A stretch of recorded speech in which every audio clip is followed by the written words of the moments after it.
साथियों, आप सब लोगों का स्वागत है। गत शनिवार को एआईसीसी की तरफ से एक सर्कुलर इशू किया गया कि 5 अगस्त को शुक्रवार के दिन हम लोग देशव्यापी आंदोलन करेंगे महंगाई, बेरोजगारी और खाद्य पदार्थों के ऊपर जीएसटी के खिलाफ।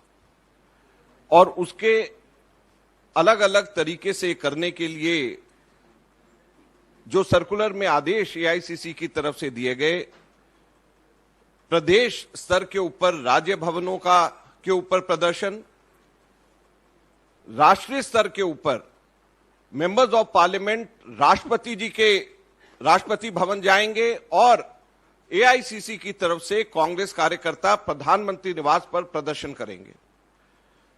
ये गत शनिवार को एआईसीसी की तरफ से सर्कुलर जारी किया गया, अनाउंसमेंट हुई। उसके बाद सभी प्रदेश अध्यक्षों और एआईसीसी जनरल सेक्रेटरीज के साथ में मीटिंग हुई। आज हम लोगों के पास में डीसीपी की तरफ से एक लेटर आता है कि आप लोग 5 तारीख को कोई प्रदर्शन नहीं कर सकते हैं। महंगाई, बेरोजगारी और खाद्य पदार्थ के ऊपर लगे जीएसटी के खिलाफ। केवल ये 3 मुद्दे हम लोगों के थे, केवल ये 3 मुद्दे मैं फिर से कहना चाहता हूं, महंगाई, बेरोजगारी और खाद्य पदार्थ के ऊपर जीएसटी। इन 3 मुद्दों के ऊपर कांग्रेस पार्टी प्रदर्शन करना चाहती है। प्रधानमंत्री निवास के ऊपर हमारे सांसद प्रदर्शन और साथ में चलना चाहते हैं राष्ट्रपति भवन की तरफ। अभी एकदम से दिन के अंदर यह रिजेक्शन का लेटर आता है और शाम को पुलिस छावनी के रूप में पूरी एआईसीसी को तब्दील किया जाता है। आज कांग्रेस पार्टी की तरफ से हम इस सरकार को कहना चाहते हैं कि आप जितना मर्जी दबाव की नीति अपना लें, महंगाई, बेरोजगारी और खाद्य पदार्थ के ऊपर लगे जीएसटी, इनके ऊपर कांग्रेस पार्टी आंदोलन करती रहेगी। हम पीछे हटने वाले नहीं हैं, चाहे जितना मर्जी दबाव डाल लें। आज एकदम से पुलिस, एकदम से अफरा तफरी का माहौल, 10 जनपद, 12 तुगलक लेन, किस लिए? केवल इस वजह से कि हमारे ऊपर दबाव डाला जाए कि हम महंगाई, बेरोजगारी और खाद्य पदार्थ के ऊपर, जीएसटी के ऊपर हम लोग आगे दबाव और प्रदर्शन और जनता के मुद्दे ना उठाएं। और दूसरी तरफ इस पूरे के पूरे नैरेटिव को चेंज करने की कोशिश है कि कांग्रेस पार्टी इन मुद्दों के लिए नहीं बल्कि किसी और मुद्दे के ऊपर प्रदर्शन कर रही है, इसके अलावा और कुछ नहीं है। क्योंकि कोई प्रोवोकेशन नहीं है, कोई भी ऐसा कार्य नहीं है जिसकी वजह से एकदम से पुलिस को, एकदम से केंद्र सरकार को कुछ करना पड़े, सिवाय इसके कि 5 तारीख को, 5 अगस्त को हम लोगों ने प्रधानमंत्री निवास के ऊपर महंगाई, बेरोजगारी और खाद्य पदार्थ के ऊपर, जीएसटी के ऊपर हम लोगों ने प्रदर्शन का कार्यक्रम रखा है। तो मैं इससे पहले कि अभिषेक सिंघवी जी बोले, मैं फिर से दोहराना चाहता हूं कि कांग्रेस पार्टी ऐसी दबाव के अंदर आने वाली नहीं है। हमारा राष्ट्रव्यापी प्रदर्शन, आंदोलन महंगाई और बेरोजगारी के खिलाफ रहेगा और प्रधानमंत्री आवास तक के, राष्ट्रपति भवन तक जो हमारा कार्यक्रम है उसको हम करेंगे, चाहे हमें उठा करके जेलों के अंदर क्यों ना डाल दिया जाए। धन्यवाद। शुक्रिया जमाकिन जी। अभिषेक सिंघवी जी।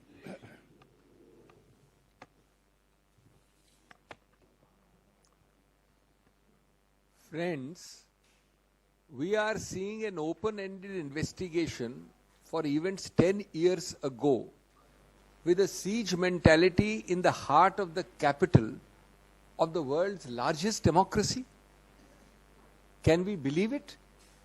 India, the proud largest democracy of the world, has a siege mentality. I was astonished to see that people cannot come and go. There are platoons everywhere on the other side of the road also, apart from Tughlaq Lane. And for what? The only sole object of this exercise is humiliation, insult and intimidation at one level. And as Ajay ji said, diversion, digression and sensationalism at the other. बहकाना चाहते हैं आपको, बरगलाना चाहते हैं कि आपकी अखबारों की और चैनल्स की सुर्खियों में बेरोजगारी की बात न हो, महंगाई की बात न हो, बात हो इस प्रकार से पुलिस आ गई, इस प्रकार से घेराबंदी हो गई, इस प्रकार से हमने डेमोन्स्ट्रेशन नहीं होने दिया, इत्यादि इत्यादि। After 50 hours of questioning of Mr. Rahul Gandhi, after days of questioning of the Congress president, more than 200 questions put together, and I demonstrated before you from this podium that if the most ingenious and imaginative mind was to ask questions, there cannot be more than 10 to 12 questions. And if you ask the same question in 5 different ways, there can't be more than 60 to 70 questions. But today, you have created a siege mentality, a climate of fear. The entire country watches as investigative agencies are deployed mindlessly against the leadership of India's oldest political party. I mean, you are treating this institution, this party, these leaders as terrorists. Is it the worst form of petty politics to divert, and then on the contrary you blame us? As we have said earlier and repeated endlessly, our voices will not be silenced by these cheap tactics. On the contrary, you are underlining your acts and omissions by these diversionary tactics for the whole world to see, but we will never relent, whatever be the cost. We will never abdicate our responsibility as a responsible opposition. We believe that these are the actions of a frustrated political regime.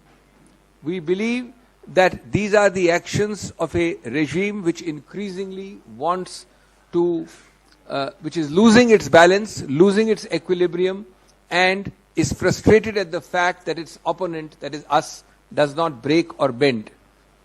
You can try and suppress as much as you like. You will receive a resilience and a reaction which is completely democratic, which is for the world to see. We will continue to expose you.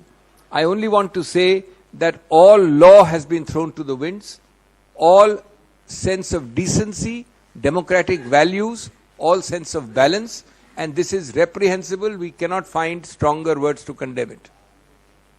शुक्रिया अभिषेक जी।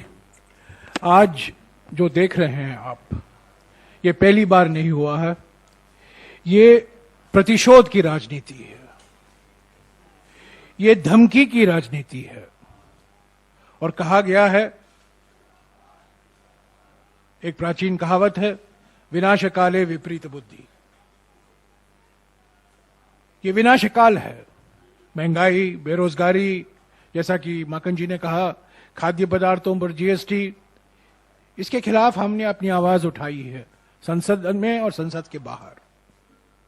2 हफ्ते तक बहस से भागी मोदी सरकार, और जब हमने हमारा प्रदर्शन जो होने वाला है परसों दिन, उसको रोकने के लिए आज से ही शुरुआत गृह मंत्री और जो गृह मंत्री जो कब्जा है दिल्ली पुलिस, दोनों साथ मिलकर यहां जो पुलिस बल आए हैं, हमारे पार्टी के सामने, हमारे दफ्तरों के सामने, हमारे नेताओं के घर के सामने, ये बिल्कुल साफ है कि प्रधानमंत्री भय की राजनीति, प्रतिशोध की राजनीति, धमकी की राजनीति में विश्वास रखते हैं।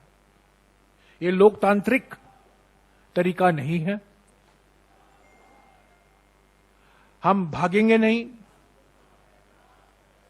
हमें चुप नहीं कराया जाएगा। हम अपनी आवाज उठाते रहेंगे। हमारा प्रदर्शन परसों शांतिपूर्वक प्रदर्शन जरूर होगा। मोदी सरकार के आर्थिक नीतियों के खिलाफ, उनके विभाजनकारी नीतियों के खिलाफ हमने तो प्रदर्शन किया है, पर परसों का प्रदर्शन का एकमात्र मकसद है आर्थिक जो नीतियां हैं मोदी सरकार की, महंगाई जो बढ़ी है, बेरोजगारी बढ़ा है, खाद्य पदार्थों पर जीएसटी लगाया गया है, अग्निपथ योजना लाई गई है बिना चर्चा के, और जो हम दो हमारे दो कुछ चुने हुए पूंजीपतियों के लिए जो आर्थिक नीतियां बनाई जा रही हैं, उनके खिलाफ हमारी आवाज परसों उठेगी। हमें चुप नहीं कराया जाएगा, हम चुप नहीं रहेंगे, हम धमकी से बाहर नहीं भागेंगे और ये प्रतिशोध की राजनीति के खिलाफ हम लड़ते रहेंगे। अभी अजय माकन जी और सिंघवी जी आपके सवाल का जवाब देंगे। हाँ जी।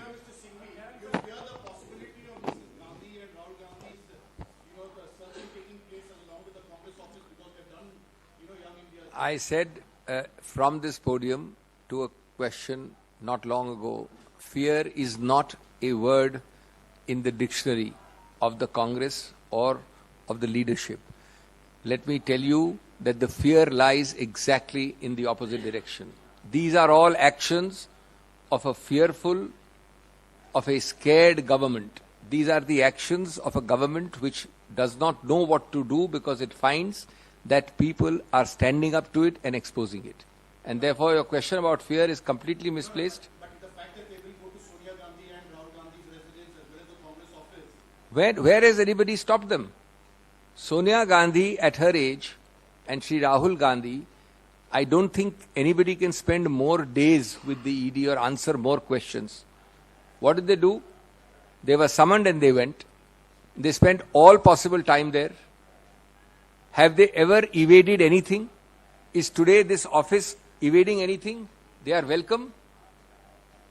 Is any of these residences evading anything? But the point is not that. That doesn't satisfy their lust for creating sensationalism. They want to create this platoon outside, not because they are being obstructed from entering anywhere. They do want to do it, as I said, only for two things: intimidation, insult and humiliation, and diversion, digression. ED sources are telling that today when they decided to seal the Young India office, it was just procedural because there was no one inside. We had to seal it so that we could carry on our searches when someone from your party turns up there, and then those searches take place. I don't know the meaning of the word procedural, but I think an invasive thing like a search and seizure is not procedural, but that's all right. They're entitled, what they're entitled to do in law, they've done. Is this the way to do it? On the same day you have platoons of blues and browns and khakis across the road, this side and that side of the road? Do you find this as normal behavior of any government ever in democratic India for 75 years? Is this their understanding of the spirit of democracy? मैं एक चीज कहना चाहता हूं, जो धमकी देते हैं वो ही डरते हैं, जो प्रतिशोध की राजनीति में विश्वास रखते हैं वो ही डरते हैं, जो भय का वातावरण फैलाते हैं वो ही डरते हैं। डरने वाले हम नहीं हैं। यस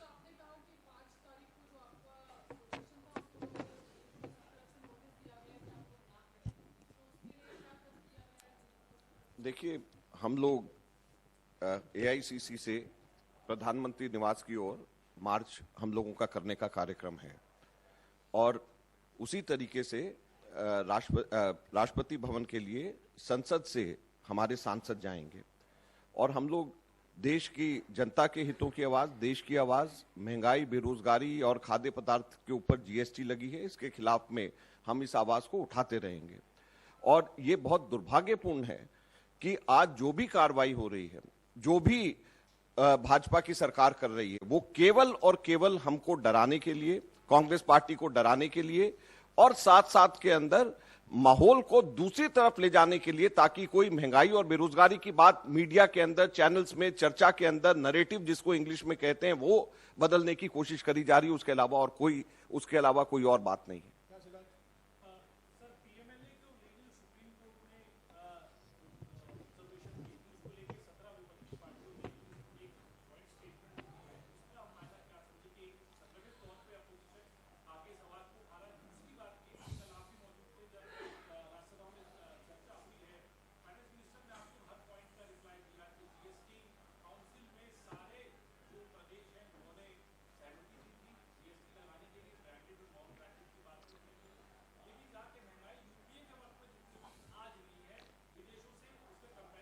मैं आपके पहले सवाल का जवाब दूंगा, क्योंकि दूसरे सवाल का जवाब मैं कई बार दे चुका हूं, पर मैं पहले सवाल का जवाब दूंगा। आज 17 विपक्ष पार्टी, जिसमें टीएमसी और आम आदमी पार्टी भी शामिल है, 17 राजनीतिक दल और एक इंडिपेंडेंट राज्यसभा के सांसद श्री कपिल सिब्बल जी ने इस जॉइंट स्टेटमेंट पर अपना हस्ताक्षर किया। और ये जॉइंट स्टेटमेंट, ये सुप्रीम कोर्ट का जजमेंट था जिस पर अभिषेक सिंघवी जी ने भी एक विशेष प्रेस कॉन्फ्रेंस की थी। और इसके क्या परिणाम होंगे, इसका क्या असर होगा हमारे राजनीति पर, खास तौर से जब सरकार का एकमात्र जो बिंदु है, जो सिद्धांत है, वो राजनीतिक प्रतिशोध। इसके खिलाफ हमने एक स्टेटमेंट दिया है और इस पर आगे अगली कार्रवाई भी होगी।